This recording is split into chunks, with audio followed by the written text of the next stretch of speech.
Plato is my friend, Aristotle is my friend, but my greatest friend is truth. Newton valued truth and empirical evidence above allegiance to any particular philosophical school or thinker. Newton was born in the village of Woolsthorpe, 210 kilometers from London and 80 kilometers from Cambridge.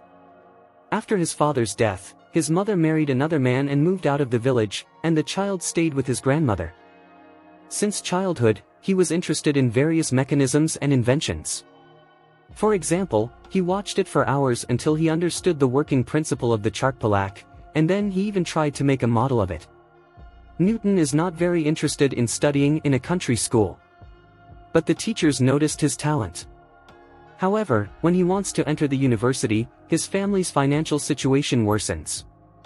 Because of this, he will have to work on the farm for 2 years.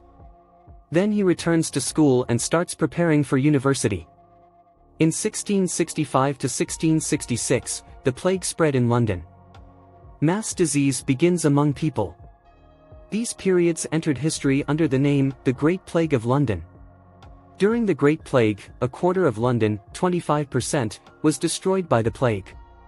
In the year of the plague, the famous scientist Isaac Newton was a 22-year-old student at Trinity College, Cambridge.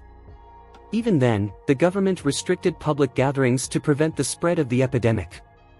Cambridge University also sent students home and continued to study independently in the students' house. Newton returned to the house of the family located on the Woolsthorpe estate and continued to study independently in this house without the help of teachers for more than 1 year. This year, when he studied at Newton's house, was later called his Year of Miracles, Annus Mirabilis. Because Newton created his most famous theories during this period, during independent study at home.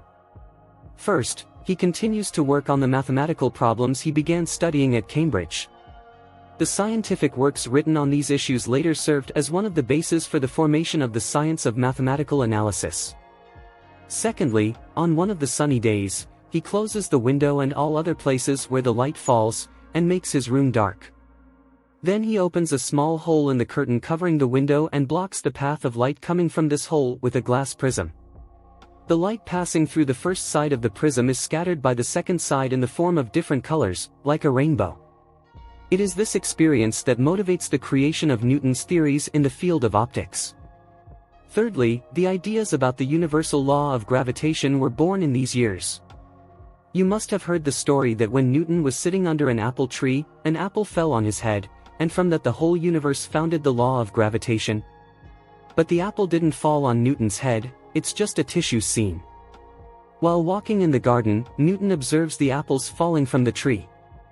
And it occurred to him that the distance of the force of gravity, which causes the apple to fall to the ground, is not limited to a certain distance from the earth, but what if it also applies to much longer distances? For example, at the distance to the moon, the thought comes to mind. This idea later led to the discovery of the universal law of gravitation. After the end of the Great Pestilence, in 1667, Newton returned to the university with theories developed based on what he learned at home and scientific works written about these theories.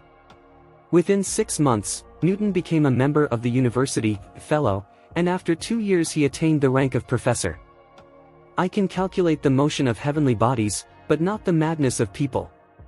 This quote reflects Newton's recognition of the complexities of human behavior and the limitations of science in understanding social phenomena. What goes up must come down.